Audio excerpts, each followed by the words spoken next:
말씀에 공의와 사랑이라는 두 단어를 생각해 보는 시간을 갖겠습니다.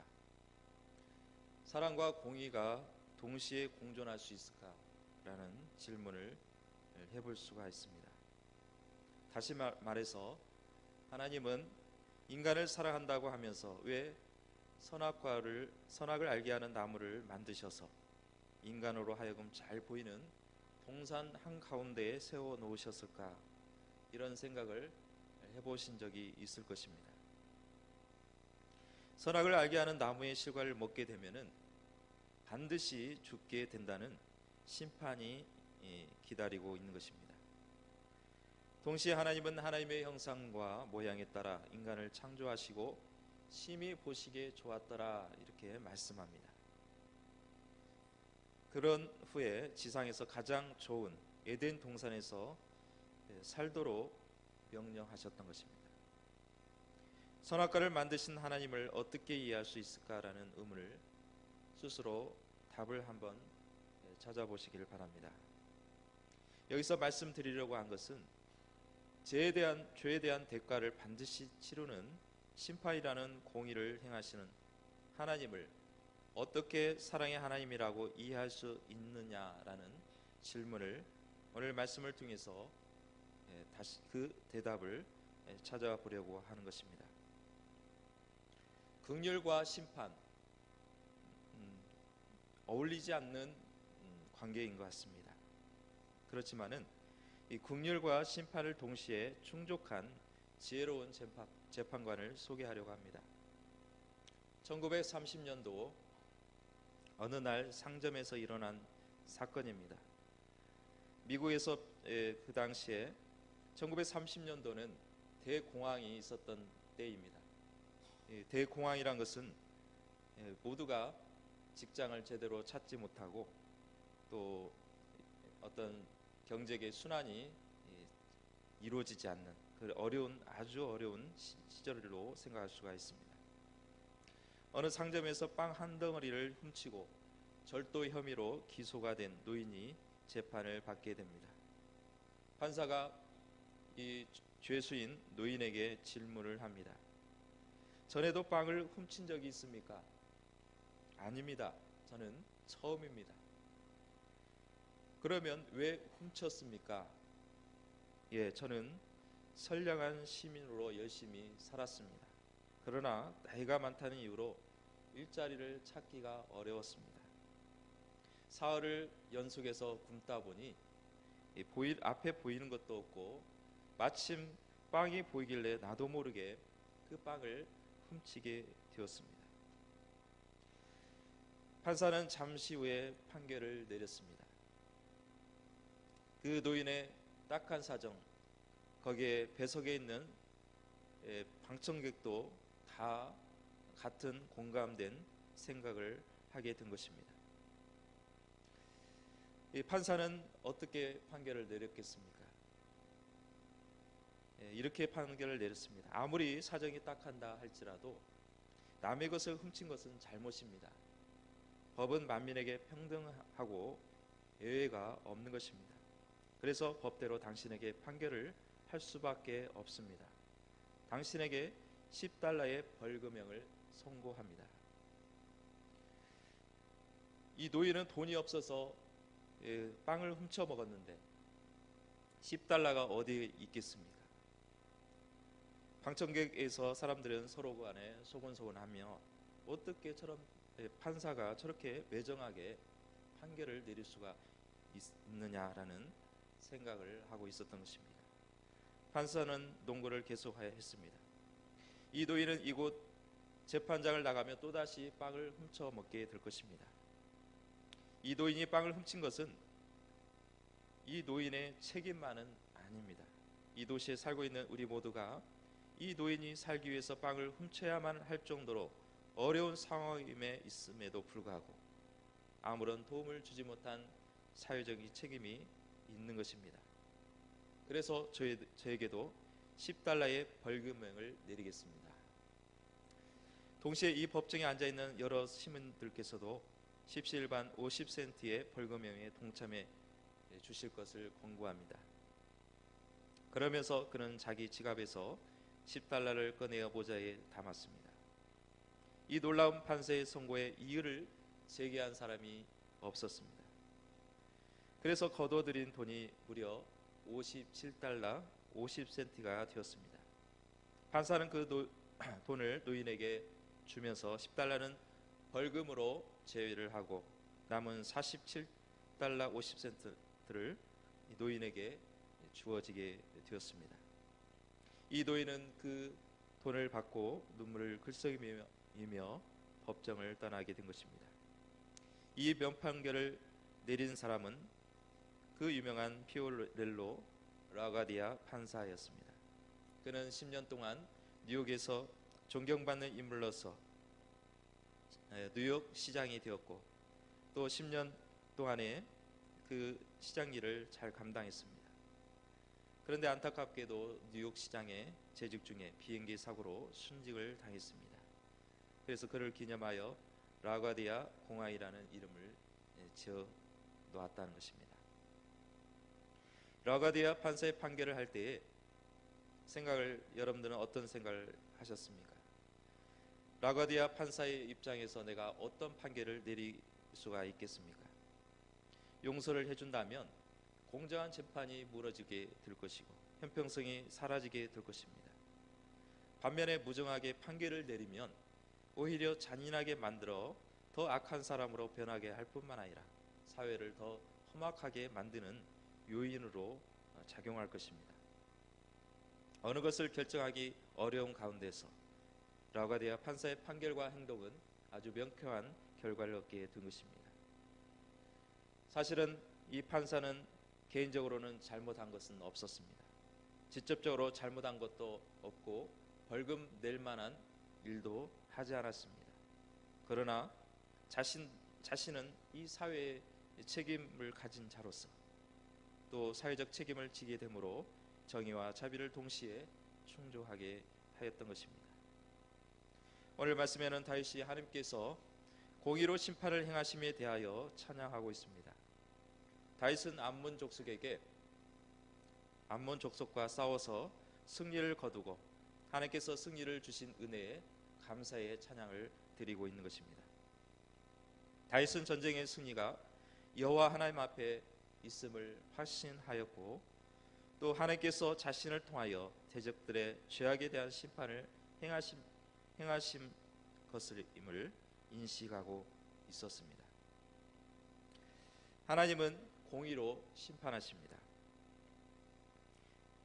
다윗은 전심을 다해서 공의로 심판하시는 하나님을 찬양했고 또 하나님께서 원수들을 물려줘 주신 것에 대한 감사를 드리게 된 것입니다. 전쟁은 다윗이 싸웠지만은 그 전쟁의 결과는 다윗 안에 손안에 있는 것이 아니라 오직 그 승리는 여호와께만 속해 있음을 믿고 있었던 것입니다. 이는 다윗이 대적과 전쟁을 할 때에도 오직 여호와의 도우심을 의지하였음을 뜻하고 있습니다. 또 다윗은 하나님께서 자신의 의와 송사를 변호하셨으며 보좌에 앉으셔서 심판하셨다고 노래하고 있습니다. 하나님께서는 다윗의 변호사 역할을 함께 재판장으로서 판결을 내려주셨다는 것입니다. 다시 말해서 다윗이 이방인과의 싸움에서 전쟁에 승리했던 것은 다윗이 100% 잘했고 이 암몬 족속은 100% 악한 존재이기 때문에 멸망받아야 한다는 그러한 논리가 아니었던 것입니다. 다윗이 승리한 것은 선과 악에서 심판하신 하나님으로 이해했고 동시에 자신을 변호하신 것은 다름 아닌 하나님께서 재판장으로서 재판을 하셨고 또 하나님께서 친히 변호하셨다라는 것입니다. 이를 다시 생각해 보면 예수님께서 죄인을 위하여 대속의 피를 흘리심으로 그 심판대 앞에서 예수님께서 그 변호를 대신하셨고 그 죄를 감당하셨다는 하나님의 구속사역을 연상하도록 했던 것입니다. 또 영원한 심판의 보좌 앞에 공의로 세상을 심판하심을 찬양하고 있는 것입니다. 단순히 이방 족속과 싸워가지고 이방 백성을 이겼다, 그 어떤 결과에 만족하는 것이 아니라 하나님은 이 땅에 공의로 심판하시고 또한 이 억울한 자에게 또한 그 누명을 벗어주시고 또 악한 세력들은 하나님 앞에 심판대 앞에서 멸망받을 것을 말씀하고 있는 것입니다. 하나님의 공의로 세상을 심판하심은 예수 그리스도께서 재림시에 우주적인 심판으로 성취되어질 것을 말씀하고 있는 것입니다. 오늘날 세상 법정으로 정의를 유지하도록 하였습니다. 과거에는 법이 발달되지 않아서 여러 가지 사건이 있었을 때에 그것을 판결할 근거가 없었지만 세상 현대화되면서 법이 발달되고 세심한 부분까지 법이 제정이 되게 되었던 것입니다.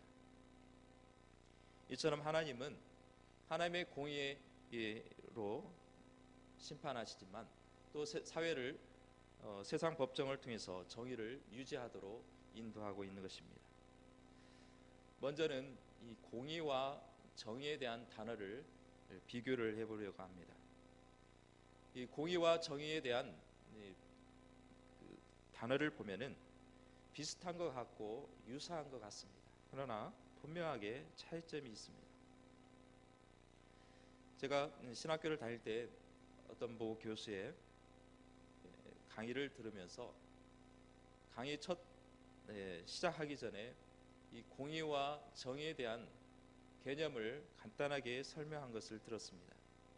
그래서 지금도 기억을 하고 있는데, 공의는 하나님 편에서 죄에 대한 심판을 말하고 있고, 정의는 사람들 간의 잘잘못을 가려서 옳은 판단을 해서 질서를 유지하는 것으로 설명하였던 것입니다. 오늘날 교회는 정의로워야 합니다. 불의가 사라지고 부정적인 면에서 교회가 좋은 것은 좋다는 의식을 버려야 된다는 것입니다. 보통 우리가 어떤 일에 있어서 잘잘못을 잘 가려서 그것을 판단을 해가지고 좋은 방법으로 가야 되는데, 부정적인 것, 즉 좋은 것이 좋다는 것입니다. 좋게 넘어가면 되는 것이고 결과가 좋으면 된다라는 그런 의식을 버려야 된다는 것입니다. 세상 법정에 의존하지 않아도 교회가 스스로 정화되고 질서가 바로 잡혀야 하는 것입니다. 그러나 그렇지 못할 경우에는 세상 법정에 의존할 수밖에 없는 것입니다. 교회가 세상 법정에 남발해서는 안 되겠지만 법정에 의존할 수밖에 없는 현 교회상에 우리는 스스로 반성해야 할 때입니다. 최근에 현 서문교회에 대해서 개인적으로 질문을 해온 것을 듣게 되었습니다. 요즘 어떻게 되고 있느냐는 것입니다. 아마 주변의 사람들은 서문교회에 대해서 많이 관심을 갖고 또 궁금해하고 있는 것입니다. 그래서 물어본 사람은 이 서문교회에 대해서 역사도 알고 또 그 내부적인 사정을 어느 정도 잘 알고 있는 분이었습니다. 그런데 또 이 서문교회가 여기 신시가지 나오면서 제가 또 이제 여기에 사역을 하면서 또 물어보게 된 것입니다. 그러면서 이 서문교회가 역사적으로 모교이고 또 본이 되어야 되지 않겠느냐, 이쯤에서 분리해서 예배 드리니 이대로 가는 것이 덕이 되지 않겠느냐는 것입니다. 저는 이렇게 대답했습니다. 모르는 소리 하지 마십시오. 지금 세월에 대해서 얼마나 동정을 하고 있습니까? 저도 남일이기 때문에 그렇게 다가오지 않습니다. 그러나 이 세월을 당한 이 유족들은 마음이 얼마나 아프겠습니까? 그런 말을 제가 했습니다. 그래서 그래도 이렇게 해서 계속 질문을 하는데, 그러면 이 재판에서 때로는 뭐가 어떤 결과에서 이겨서 얻는 것이 무엇이냐는 것입니다. 저는 또 이렇게 대답을 했습니다. 사람은 서로 간에 좋을 관계가 있을 때도 있고 또 싫은 관계가 있습니다. 싫으면 싫을 수도 있는 것이고, 또 하루에는 좋다가도 다음에는 또 싫을 관계가 있습니다. 그러면 단순한 갈등이라면 그 말이 맞습니다. 제 갈대로 가는 것은 그것이 오히려 서로 간에 그러한 문제 없이 가는 것이 맞을 것입니다. 그러나 이 서북노의 행위가 너무 간악합니다. 저는 사명의식을 가지고 대항하고 있습니다. 이렇게 대답을 했을 때 더 이상 말을 하지 않았습니다. 노예가 노예를 어떤 협박을 한다거나 자신의 어떤 목적을 이루기 위해서 회유를 하려는 그러한 모습은 도저히 용납할 수가 없는 것입니다. 아마 우리 성도들은 이 노예에 대한 개념이 상당히 처음에는 생소했겠지만 지금 많이 익숙하리라고 생각이 됩니다. 목회자에게는 이 노예 소속이라는 것은 상당히 중요한 그 소속 관계가 있기 때문에 노예에 대해서 어느 정도 익히 잘 알고 있습니다. 그러나 이 노예는 자칫 교회를 위해서 교회가 세워지고 정체성을 유지하고 교회가 더 잘 성장하기 위해서 서로 간에 어떤 돌봄의 위치에서 노예가 존재하는 것이지, 노예가 어떤 교회를 분리를 시킨다거나 어떤 관여를 해서 실질적으로 거기에 대해서 간섭을 해서 하는 것이 아닙니다. 그렇지만은 이 서북노의 행위는 너무나 잘못된 행동을 하고 있다는 것입니다. 여기서 구체적으로 말씀을 드리기는 너무 많지만은 이 노예의 잘못된 행동, 이것은 우리가 간과해서는 안 되는 것이고, 또한 우리가 정의를 위해서 우리는 끝까지 싸워야 될 줄로 믿습니다. 장로들은 무지몽매해서 사리 판단을 못하고 이용당한 것도 나쁜 것입니다. 전통 있는 교회만 잘할 것이 아니라 불의한 일에 바로잡지 않으면 또 다른 불의를 자행할 수밖에 없는 것입니다. 그렇다고 내 자신이 의로워서가 아닙니다. 늘 하나님 앞에 부끄럽고 자유롭지 못합니다. 저도 고쳐야 할 것도 많이 있습니다. 그러나 정의를 바로 세우지 못한다면 어찌 교회를 사랑할 수가 있겠습니까? 신시가지 예배당의 성도들은 이런 사명의식을 가지고 교회를 사랑하며 옳은 길을 따라가시기를 축복합니다. 하나님은 심판 아래에서 은혜를 받은 가난한 자를 신원하고 계십니다. 다시 말해서 이 가난한 자들에게 응답하신다는 것입니다. 가난한 자들은 단순히 돈이 없는 그런 사람을 가리키는 것이 아니라 하나님의 긍휼을 구하는 자들을 말하고 있는 것입니다. 다윗은 여호와께서 압제당한 자들의 산성으로서 약자를 공의로 보호하여 주심을 찬양하고 있습니다. 하나님께서는 자신을 의지하는 자들을 저버리지 아니하시는 의로운 재판장이시라는 것입니다. 세상의 불의한 재판관들은 권세와 부를 소유한 기득권자들에게 유리하도록 판단을 왜곡시키고 가난하여 압제받는 자들을 멸시하고 있습니다. 그러나 하나님께서는 가난한 자들의 부르짖음을 잊지 않으십니다. 다윗은 이러한 하나님의 공의와 자비하심을 인하여 찬양하며 그 행하신 일을 선포하라고 외치고 있는 것입니다. 그래서 주의 이름을 아는 자들은 오직 주께만 의지하며 소망을 하나님의 공의로운 판단에 두게 되는 것입니다. 또 다윗은 공의로 판단하시며 가난한 자의 신원을 들어주실 뿐만 아니라 자신의 대적에게 당하는 공고를 보아달라고 호소하고 있습니다. 그는 하나님을 자신을 사망의 문에서 일으키시는 주라고 불렀고, 또 다윗이 당한 고난이 죽음과 같이 극심한 것임을 의미하는 동시에 사망에 빠진 자들에게 생명을 주시는 그리스도로 말미암아 구속사역에 대한 예언을 하고 있는 것입니다.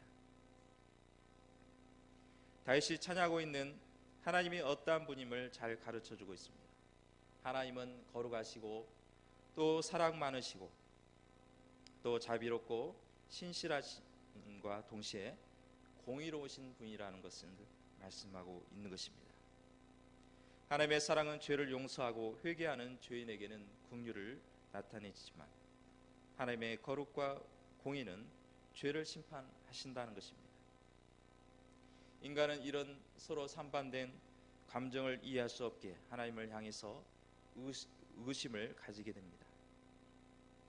그러나 하나님께서 나타나는 절대적인 성품을 알아감으로써 공의와 사랑이 조화를 이루게 됨을 알게 될 것입니다. 하나님은 거룩하심은 우리도 거룩하게 될 것을 요구하고 있습니다. 또한 하나님의 율법은 그 공의에 따라서 죄인을 영원한 저주로 인도하고 있습니다. 이 구원의 길은 피조물인 인간으로 하여금 구원이나 또한 천국으로 갈 것이냐 아니면 저주를 받아 지옥을 갈 것이냐에 대한 선택을 할 수 있도록 자유의지를 남겨주었던 것입니다. 먼저 하나님의 거룩성과 공의가 무엇인지를 알고 하나님의 사랑과 신실하심 또 자비하심을 정리를 해보고자 합니다. 먼저 하나님은 거룩하신 하나님이십니다. 온전히 거룩하신 하나님의 형상을 우리가 상상하기란 매우 힘듭니다.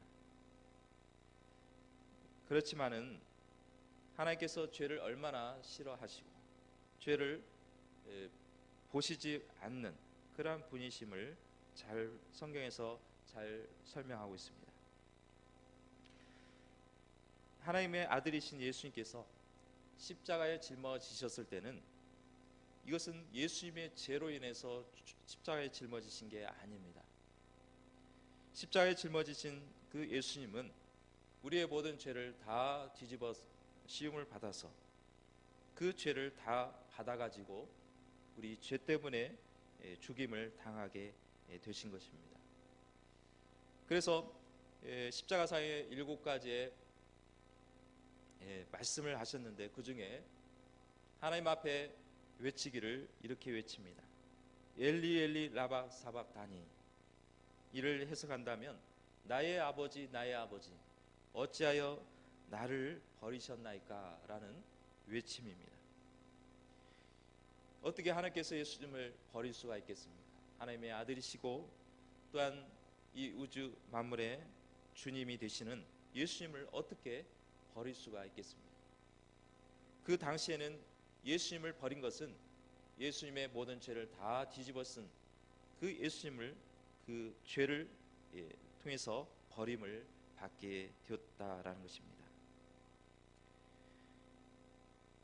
오직 그리스도의 피를 통하는 것밖에 하나님 앞에 접근할 수 있는 방법이 없는 것입니다. 예수님이 그 뒤집어 쓴 그 죄를 하나님께서 그 죄를 미워하셨기에 또한 그 죄를 외면을 했던 것입니다. 예수님은 그 당시 예수님을 외면하게 되었던 것입니다. 이처럼 하나님은 거룩하신 하나님이요 죄가 없으신 하나님이심을 보여주고 있는 것입니다. 또 하나님은 거룩하시기에 공의로 판결을 하십니다. 인간은 공정하게 판결하는 것은 불가능합니다. 그러나 우리 하나님은 공정하시고 의로우시고 또 우리들 개개인에게 공정한 심판을 내리실 것입니다. 하나님께서는 공정하고 의로우시면서 거룩하심으로써 우리를 향한 그의 사랑과 구원의 계획도 공평하고 올바른 방법으로 행하고 계시는 것입니다. 그렇다면 공평하신 하나님께서 죄를 반드시 갚아 심판하시고 멸하신다고 말씀하셨는데 그렇다면 우리 모두가 만약에 그 심판대 앞에 섰을 때, 우리가 죄가 있는 상태에서 하나님 앞에 섰을 때 어느 누구도 그 심판에 예외가 없이 다 멸망을 받게 될 것입니다. 그렇기 때문에 여기서 거룩하신 분으로, 공평하신 분으로 하나님으로만 인정한다면 우리는 하나님 앞에 구원을 받을 수가 없을 것입니다. 그러나 동시에 사랑과 자비하심을 돌아보시는 하나님이심을 믿어야 되는 것입니다. 하나님은 사랑이 많으신 하나님이십니다.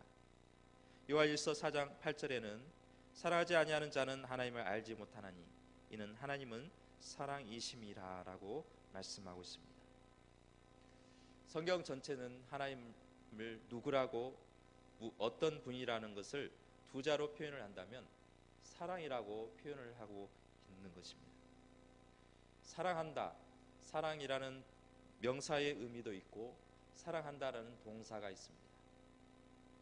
즉 하나님께서는 하나님 스스로가 사랑이시라는 명사적인 의미도 있을 뿐만 아니라 하나님은 그 사랑을 말로만 표현하지 아니하시고 행동으로 표현하고 직접 또한 나타내 보여주시는 동사적인 의미로서의 그러한 의미를 생각할 수가 있는 것입니다.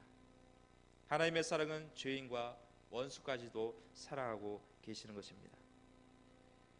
그래서 베드로가 주님 앞에 용서를, 자기에게 잘못을 한 사람에게 용서를 몇 번이나 하면 되겠습니까 하고 세 번 정도 하면 7번 하면 되겠습니까?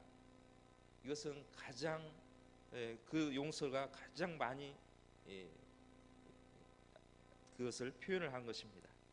그런데 주님께서는 오히려 70번씩 7번이라도 하라는 것입니다.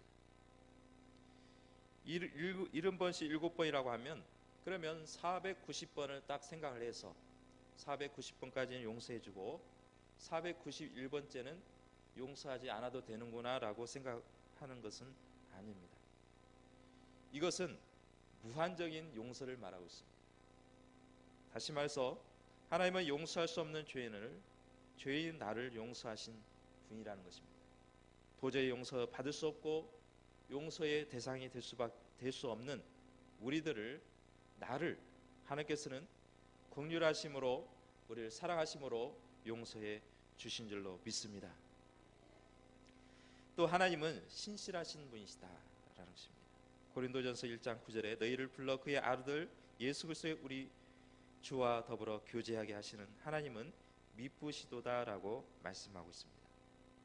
이 미쁘다라는 것은 신실하다라는 것입니다. 그것은 전적으로 의지할 수 있으며 안심하고 믿을 수 있다는 것입니다. 보통 우리가 생각하기를 오늘은 하나님께서 내가 하나님 말씀대로 순종하고 또 착한 일을 했기 때문에 분명히 하나님께서 용서해 주셨을 거야. 그런데 다음날 가보니까 또 악한 생각을 하고 또 다른 사람에게 해코지하고 또 잘못을 했습니다.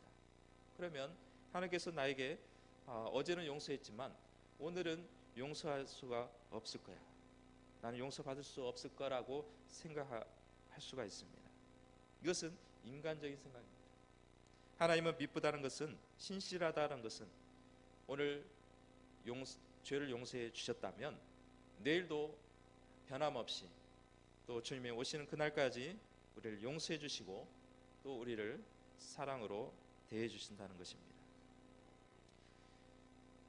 하나님이 생각할 때 신실하지 않으시다면 오늘까지는 용서를 해 주셨는데 나중에 생각해 보니까 괘씸합니다. 보통 그러지 않습니까? 우리가 어떤 사람을 용서를 했는데 그때는 그냥 너그러운 마음으로 용서를 했는데 생각하다 보니까 괘씸한 것입니다.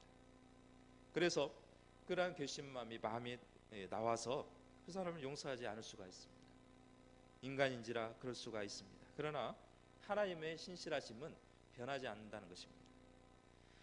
하나님께서 나에게 구원을 약속하시고 천국의 백성으로 삼아 주셨다면 우리는 주님이 오시는 그날, 우리의 생을 마감하는 그날까지 하나님은 지켜주시고 또 천국의 길로 인도해 줄로 믿습니다.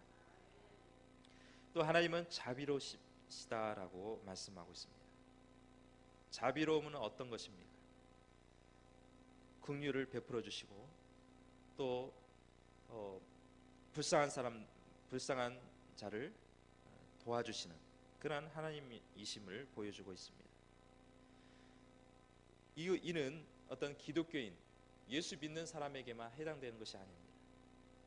예수님을 믿지 않는 불신 영혼들을 향해서도 일반적인 은혜를 주시는 것입니다.